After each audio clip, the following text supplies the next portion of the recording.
The previous president of the Mormon Church, even Russell Nelson, taught church members in Africa in 2018, quote, "We preach tithing to the poor people of the world because the poor people of the world have had cycles of poverty generation after generation.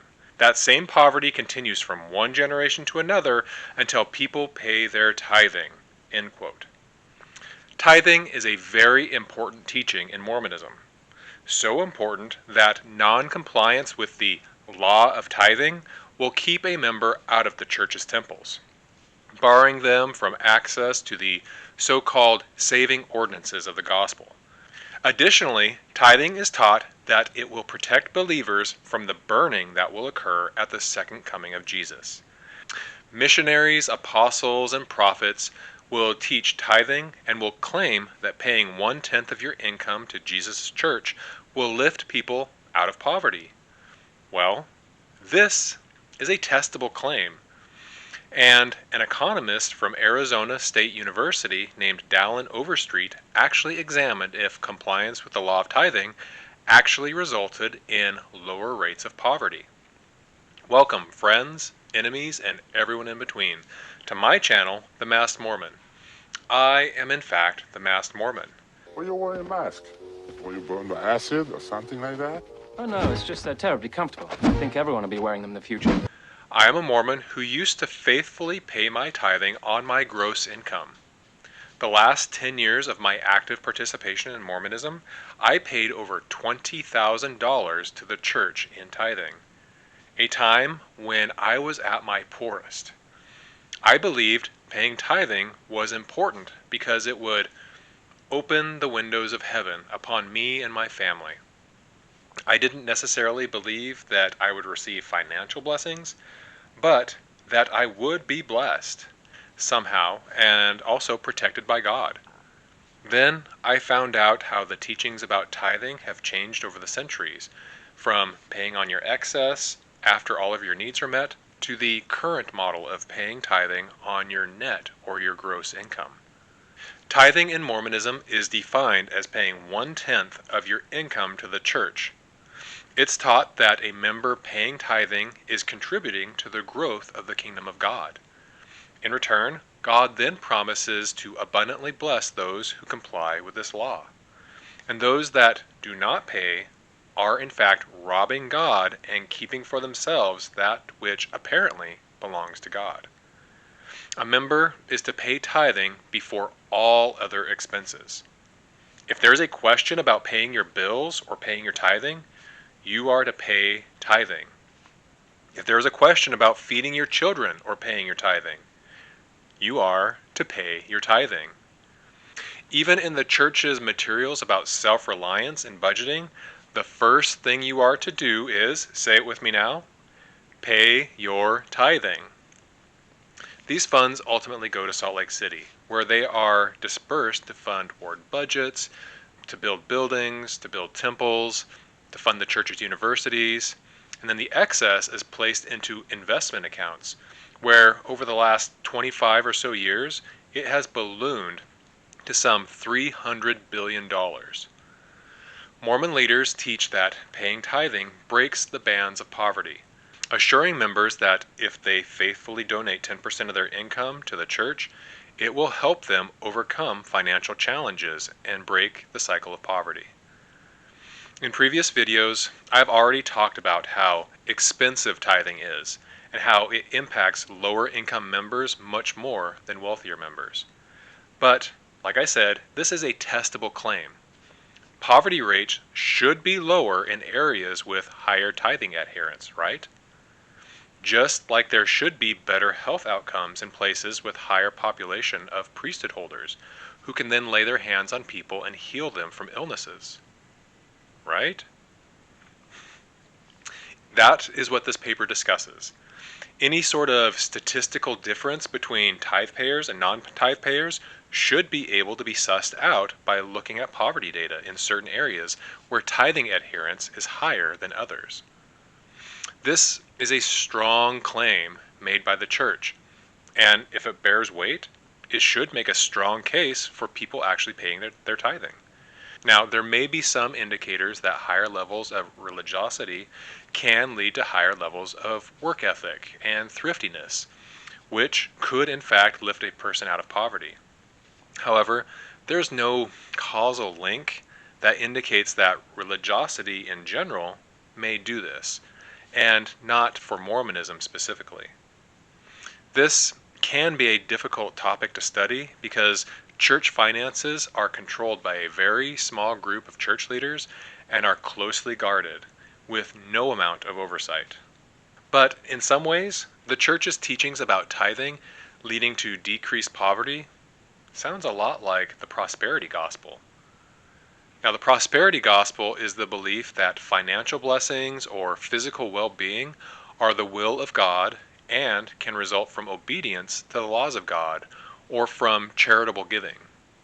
A member will, of course, want to push back against this. And like most things in Mormonism, this is a matter of degrees.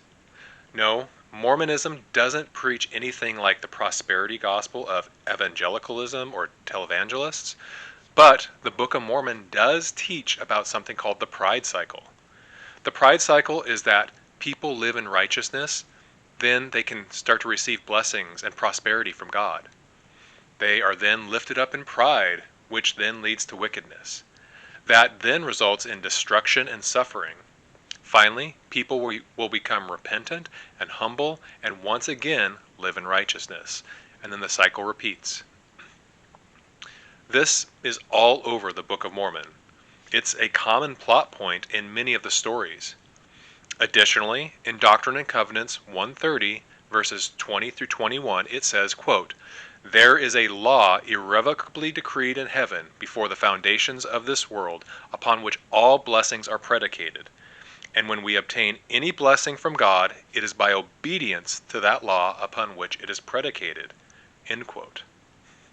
That sounds kind of prosperity gospel-ish, doesn't it? Finally, the scriptural basis that is often used to justify tithing is in Malachi chapter 3, verses 8 through 11. Quote, "Will a man rob God?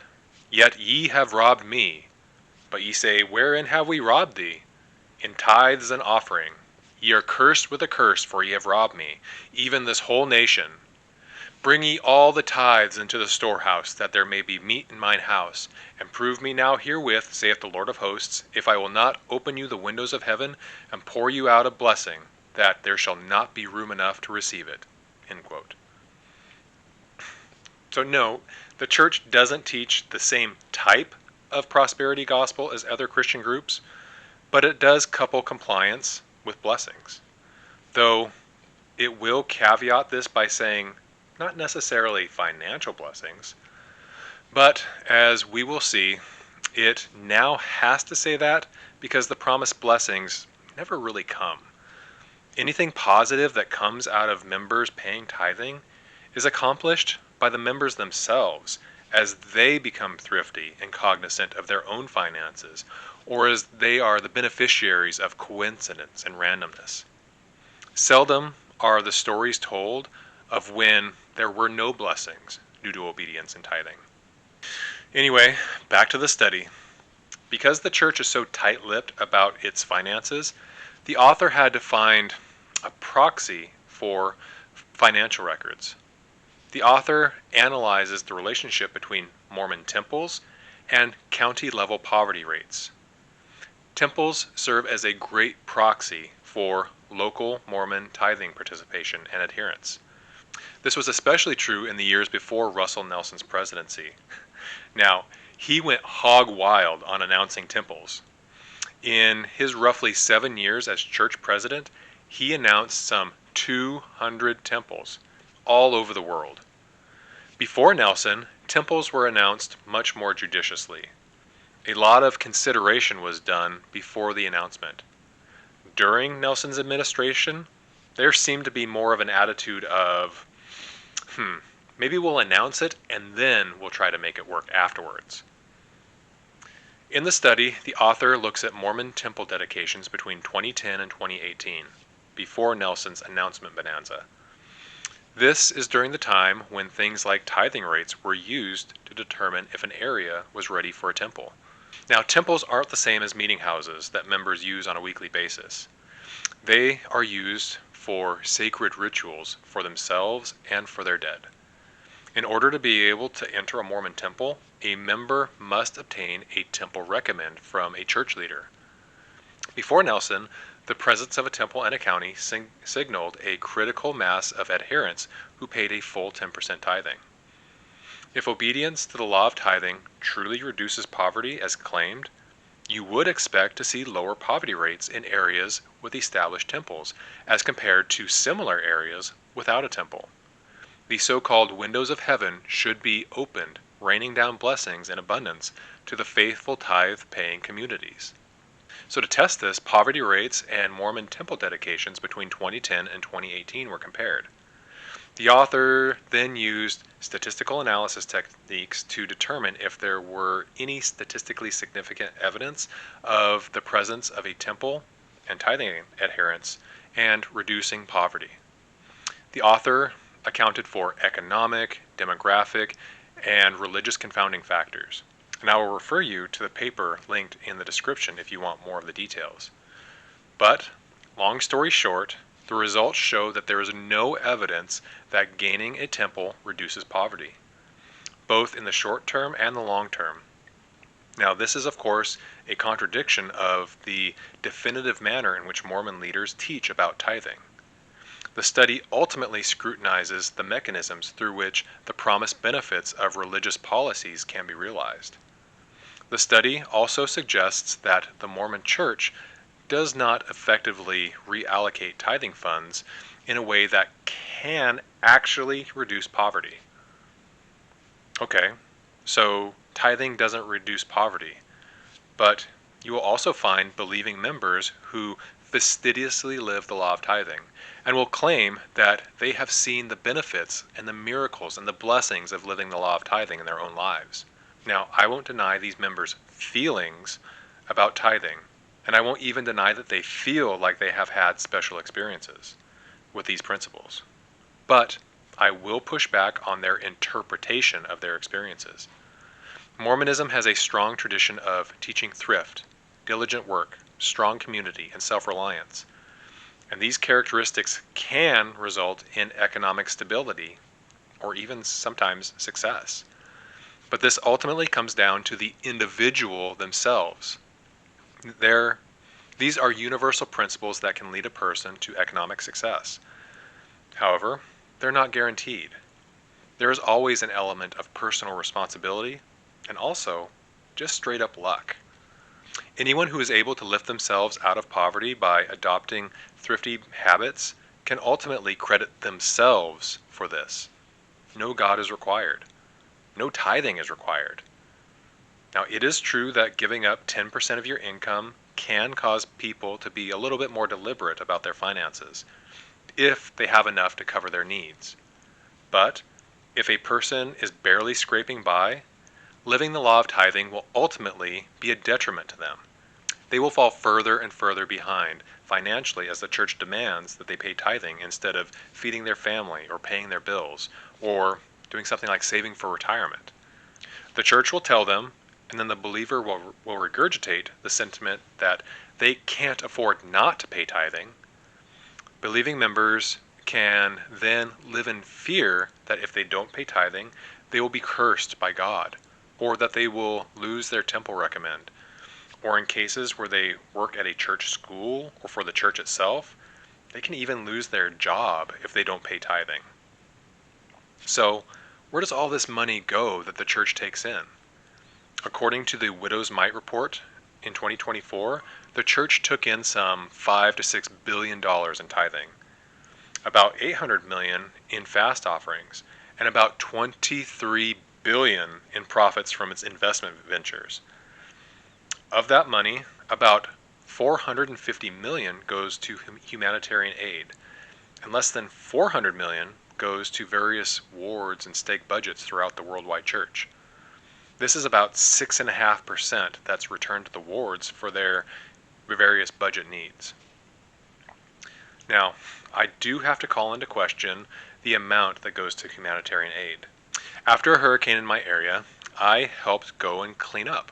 As we would go to people's homes to tarp roofs or cut down trees or whatever, we were to keep track of hours and how many people were there, because that labor was converted into a dollar value amount. That amount would then be added to the amount that apparently goes to humanitarian aid. So with that, and with what the church takes in and then pays out in humanitarian aid or whatever, it's pretty clear that the church is pretty inefficient in reallocating resources for the purposes of alleviating poverty. So much money is directed to the church, and very little is used to practice the fundamental teachings of Jesus. There is a glaring lack of transparency, financial or otherwise, from church leadership. This, coupled with the top-down governance structure of the church, results in an inefficient usage of funds in ways that fail to produce the economic outcomes that are promised to tithe-payers. There is ultimately an expectation from church leaders and from the members themselves that the benefits of tithing will come from God magically, somehow, instead of from the church, which actually has the resources to material affect poverty around the world. Yet, it doesn't. Well, let me correct myself. They do, but they do very little. Instead, they hoard this vast wealth and demand that members pay more, while holding a sword of Damocles above their heads in the form of temple access and the promises of family cohesion in the afterlife. But what are your thoughts? What do you think of examining the presence of temples as a proxy for tithe payment? What are your experiences with tithing? Good ones or bad ones? Let me know down in the comments. And if you like what I do, please press the like button and subscribe, and I'll see you in the next video.